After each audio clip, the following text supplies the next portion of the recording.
Salut à toutes et à tous, je vous retrouve donc pour la suite du cycle Halloween pour qu'on continue de parler cinéma horrifique pendant cette quinzaine qui a débuté, je le rappelle, depuis le 15 octobre et qui s'achèvera la nuit d'Halloween, c'est-à-dire le 31 octobre. Et à cette occasion, donc, je vous présente une quinzaine de films, un film par jour, et je continue cette fois avec, non pas la maison de l'horreur que je devais présenter, ce sera pour la prochaine fois, mais un autre film qui s'intitule donc Panics ou Bad Dreams en anglais. Et donc Panics, c'est comme l'affiche le montre, 13 ans après l'horreur, il est de retour. C'est l'histoire, donc pour vous resituer d'abord le contexte, c'est l'histoire donc d'un gourou en fait qui organise un suicide collectif.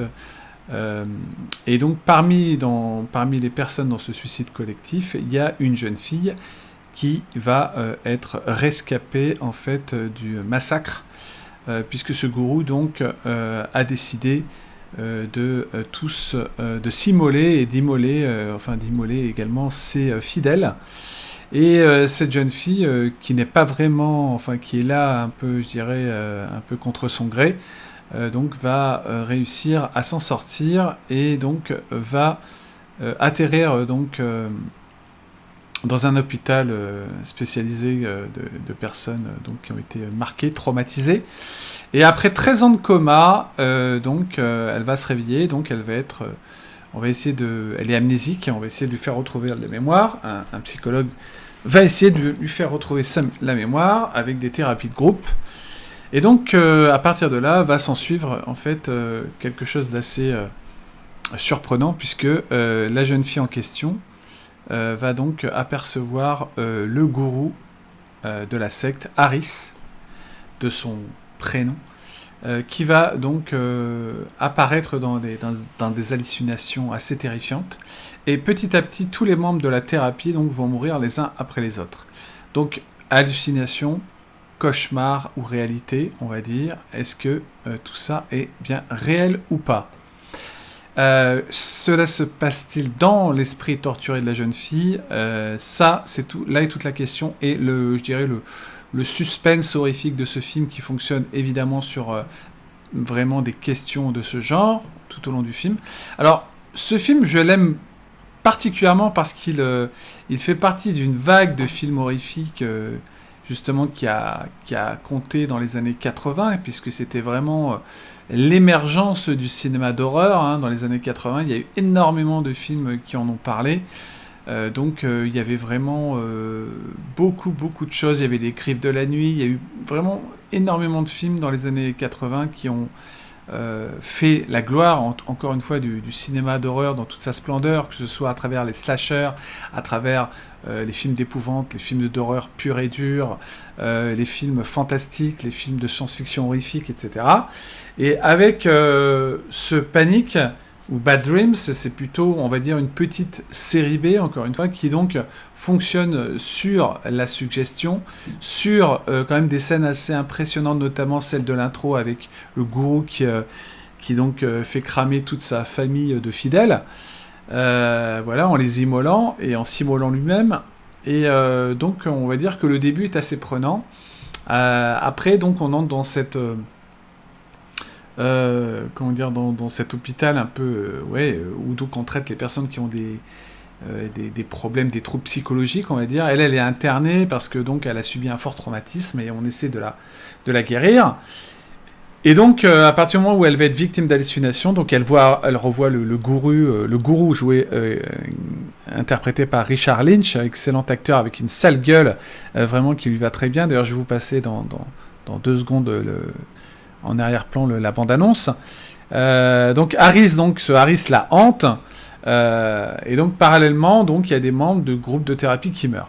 Alors on se demande, on peut se poser des questions, suicide, accident, meurtre, tout est fait en tout cas dans ce film pour qu'on sème le doute dans votre esprit, jusqu'à la scène finale qui vous révélera donc ce qu'il en est. Pourquoi j'aime ce film ?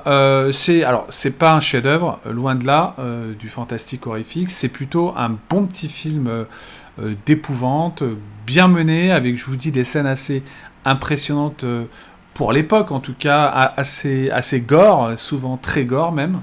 Notamment des effets de brûlure assez efficaces. C'est ce qui fait aussi l'originalité des films de l'époque, c'est qu'on utilisait les effets spéciaux de manière, vous voyez, traditionnelle, dans le sens où il n'y avait pas d'effets numériques, il n'y avait pas encore la profusion d'effets numériques aujourd'hui qu'on utilise à tout va, et je le regrette beaucoup. Bien qu'il y ait des effets numériques qui soient très bien faits aussi, je le reconnais, mais quand on a des petits budgets comme ça, aujourd'hui les effets numériques, ça donne vraiment des trucs de merde. Excusez-moi le terme, mais c'est le cas. Mais en tout cas ici, à l'époque, donc tous les effets sont vraiment faits, c'est des effets de maquillage, hein, proprement dit. Donc les effets gore sont vraiment très bien faits, je trouve. Ils tiennent encore la route pour l'époque. Voilà, c'est un film de 1988, hein, réalisé par Andrew Fleming, avec Jennifer Rubin, Richard Lynch et Bruce Abbott, qui était justement dans aussi Le Réanimateur de Stuart Gordon 1985. Et voilà, donc alors le film, il est intéressant d'un point de vue, comment dire, on est tout de suite dans un esprit, comment dire, de film où règne une atmosphère assez glauque, presque malsaine, puisque le gourou de la secte, c'est quand même un sacré dingue, un sacré frappadingue, comme je le nommerais, qui donc fait tout pour terrifier, en tout cas, même au-delà de la mort, cette jeune fille. Et donc, il y a une tension qui montre très fortement dans cet hôpital, avec ces morts qui se succèdent. Il y a un rebondissement, évidemment, donc, comme j'ai dit au début, intéressant. Alors attendez, je vais vous ajouter la bande-annonce quand même pour vous donner une idée de la chose. Et c'est vrai que je trouve ça vraiment génial de... un instant, je vais juste rajouter une petite chose, voilà, pour passer que c'est les bandes-annonces. Et donc voilà, c'est un film qui vraiment... je trouve, mérite quand même qu'on le regarde en tant que film horrifique, vraiment de bonne facture. C'est vraiment un petit film sympa, qui mérite d'être vu parce que vraiment, il y a de bons effets, c'est assez efficace, c'est pas trop mou. Le film dure qu'1h20, donc c'est très rapide. C'est ce qui fait son intérêt, c'est que justement, ça s'éternise pas. On entre dans le vif du sujet dès que la fille donc sort de son coma, avec ses cauchemars récurrents, avec ses hallucinations qu'elle subit, avec les apparitions un peu là comme on voit de ce gourou. Mais voilà, tout fonctionne sur, je dirais, les faux semblants. Enfin, vous voyez, c'est vraiment un film qui va jouer la surprise jusqu'au terme de son histoire. Voilà, je le dis, il y a quelques scènes gore, hein, comme on peut le voir, mais après, pour l'époque, franchement, il y a vraiment des trucs très sympas. Ça rappelle un peu aussi, je dirais, dans l'esprit, quand Freddy Krueger manipule les esprits, en fait, pour que les gens se tuent. Voilà, il y a une bonne tension, c'est assez efficace, comme je dis, et ça vaut le coup de le découvrir, en tout cas. Et voilà, ça s'appelle Bad Dreams. Voilà, moi, je le conseille comme ça, pareil, lors d'un cycle Halloween, lors de ce cycle Halloween, évidemment, je le conseille parce que il est tout à fait dans l'esprit d'un film d'Halloween, quoi. Vraiment, on est dans un pur film d'horreur, avec très démonstratif au niveau graphique. Voilà, donc très franchement, faites-vous plaisir. C'est l'occasion de le découvrir. Moi, des films comme ça, il n'y en a pas. Aujourd'hui, on n'en fait plus des comme ça, mais c'est vrai qu'il y a toujours aussi en parallèle l'idée du danger en fait des sectes, hein, et des gourous surtout qui manipulent les esprits à travers les sectes des gens qu'ils endoctrinent en fait. Et c'est vrai que là, on peut assister quand même à quelque chose qui nous rappelle que le film, bien sûr, n'est pas un film sur les sectes, hein, rien à voir. C'est un film qui montre simplement ce qu'un gourou, en tout cas, peut marquer en tout cas l'esprit d'une personne, jusqu'à la torturer par des hallucinations assez effrayantes. Voilà, donc c'est vrai que le film fonctionne vraiment là-dessus, sur cette ambiance un peu glauque qui fait que la tension, elle est là. Ça fonctionne bien. Les interprètes sont, on va dire, corrects.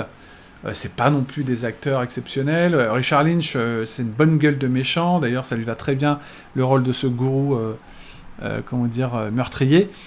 Et puis voilà, quoi. Donc après, je ne révélerai pas, bien sûr, la surprise finale, puisqu'il faut voir le film. Ne vous inquiétez pas. En tout cas, profitez-en. C'est un film, une série B tout à fait sympathique dans le genre, qui remplit clairement son office. C'est pas l'un des meilleurs films d'horreur qu'on ait vu, mais c'est un film vraiment très sympa à voir une fois, qui se savoure en tant que tel. Des films comme ça, qui a orné, des films comme ça on n'en fait plus, et des films comme ça, c'est des films qui ont orné les vidéoclubs dans les années 80, justement, 90 même, puisque le film est sorti en 88, donc il était dans les vidéoclubs fin des années 80. Voilà, donc très franchement... plaisir, c'est pas un navet, hein. Alors, je dirais pas que c'est un navet. Justement, je vous présente pas des navets, ou alors je vous le dis dès le départ. Au contraire, non, c'est une vraie série B horrifique, très regardable, voilà, qui a, je vous dis, une certaine efficacité dans ce qu'elle montre, d'un point de vue scène, gore, etc. Voilà, je n'en dirai pas plus. Pour vous laisser la surprise, et puis, alors, en tout cas pour ceux qui l'ont pas vu. Et puis pour ceux qui l'ont déjà vu, refaites-vous ce film pendant une soirée Halloween, ça vaut le coup pendant ce mois d'octobre. En tout cas, l'espace d'un soir, ça vaut vraiment le coup de le voir, ce petite série B.